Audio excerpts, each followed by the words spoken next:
Hey, William. What are you doing right now? Oh hey, Sophia. I'm just relaxing on the couch, watching a movie. What about you? I'm actually studying English grammar. It's a bit tricky, but I'm trying to learn the present continuous tense. Oh, I see. That can be a bit confusing at first. Want me to help you explain it? Yes, please. I'd really appreciate it. Alright, so the present continuous tense is used to talk about actions happening right now, or around the moment you're speaking. For example, you said you're studying, and I said I'm watching a movie. I get that. But what about verbs like want or know? They don't have an ing form, right? You're right. For those verbs, you use a different form of the verb to be depending on the subject. For example, I am wanting to help you, and you are knowing more about the present continuous every minute. Okay, that makes sense. So if I want to say something is happening generally, like it rains a lot in Brazil, I wouldn't use the present continuous? Exactly. You'd use the present simple for that, because it's a general fact, not something happening right now. This is starting to click. Can we try some examples together? Absolutely. What kind of sentences would you like to practice? Maybe something about what we're doing today. Like, I'm having fun learning about grammar with William. That's perfect. And I'm enjoying explaining it to you. See, the present continuous can be pretty cool once you understand how it works. Thanks so much, William. You're a great teacher. No problem, Sophia. I'm glad I could help. Just remember, practice makes perfect, so keep trying to use the present continuous in your conversations. I will. Thanks again for your help. Sophia and William continue chatting, using the present continuous to describe their activities and interests. This conversation is just a starting point. You can add more examples and questions to explore different aspects of the present continuous tense. You can also adjust the level of difficulty depending on Sophia and William's understanding of grammar. Hey, William. Thanks again for helping me out yesterday with the present continuous. I feel like I'm getting the hang of it a bit better, but I have a few more questions. No problem at all, Sophia. I'm always happy to help. What's on your mind today? Okay, so I get that we use the present continuous for actions happening now, but what about things that are around the moment? Like, if I'm planning to meet a friend later, can I say I'm meeting Sarah tonight? Ah, great question. You're correct. The present continuous can also be used for arrangements or plans in the near future, especially if they're flexible or not completely fixed.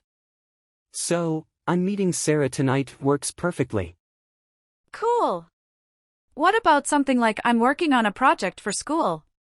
Does that count as near future too? That's a bit trickier.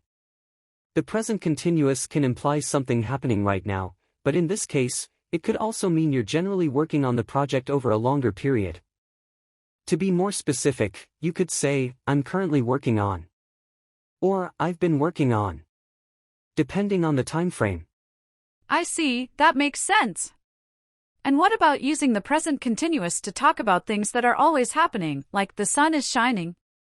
Isn't that a general fact? You're right, that wouldn't be the best use of the present continuous. For general truths or ongoing states, we use the present simple tense. So, the sun shines sounds more natural in that context. Okay, I think I'm getting the hang of the near future and general facts distinction.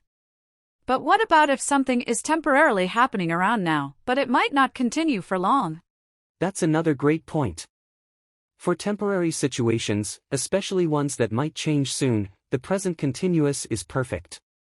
For example, it's raining heavily right now emphasizes the temporary nature of the rain. This is fantastic. I feel like I'm really understanding the nuances of the present continuous now. Thanks again for all your help, William. Anytime, Sophia. Just remember, the key is to think about the time frame and whether the action is happening now, in the near future, or ongoing. With a little practice, you'll be a present continuous pro in no time. I'm sure I will. I can't wait to put my new knowledge into practice. Maybe we can practice together sometime? Absolutely. Just let me know when you're ready, and we can have another grammar adventure. Sophia and William smile at each other, both excited to continue their exploration of the English language. This extended conversation builds on the previous lesson by exploring more nuanced situations where the present continuous applies, near future plans, temporary situations, and differentiating from the present simple for general facts. It also reinforces the distinction between ongoing and temporary actions. Feel free to adapt this template and add even more examples or scenarios to further solidify Sophia and William's understanding of the present continuous tense. Sophia enters William's room, notebook in hand. Hey William! Ready for another round of grammar fun? I've been practicing the present continuous all morning, and I have some more questions. Bring it on, Sophia. The present continuous has no secrets that we can't unravel together. What's puzzling you today? Okay, so I get how we use it for things happening now, but what about things that are almost finished? Can I say I'm finishing my homework even though it will be done soon? Excellent point. The present continuous can indeed be used for actions nearing completion, especially if you want to emphasize the ongoing process. Saying, "I'm finishing my homework," perfectly conveys that you're actively working on it and close to completing it. That makes sense. But what if something keeps happening repeatedly, like my phone buzzing with notifications? Do I use the present continuous for that too? You're on the right track again. For repeated or habitual actions, we often use the present simple. So, "My phone always buzzes with notifications," captures the constant nature of the event. However, if you want to focus on the specific instance of buzzing right now, "My phone is buzzing," works too. Okay, repeated versus specific instances make sense. But what about emotions and mental states? Can I say I'm feeling happy or I'm thinking deeply? That's a tricky one. While using the present continuous for emotions and mental states is grammatically correct, it can sometimes sound awkward. It's often better to use the present simple, like "I feel happy" or "I think deeply," unless you want to emphasize the current intensity or change in the feeling or thought. Got it. And what about situations that started in the past but are still ongoing, like learning a new language? For those, the present perfect continuous can be your friend. Saying, "I've been learning English for a year," highlights the duration and ongoing nature of the activity. Wow, this is getting quite intricate. Thanks, William, your explanations are really helping me understand the different shades of the present continuous. No problem, Sophia. Remember, the key is to think about the specific context and how you want to portray the action or state. With a little practice, you'll be using the present continuous like a native speaker in no time. Sophia beams, feeling confident in her understanding.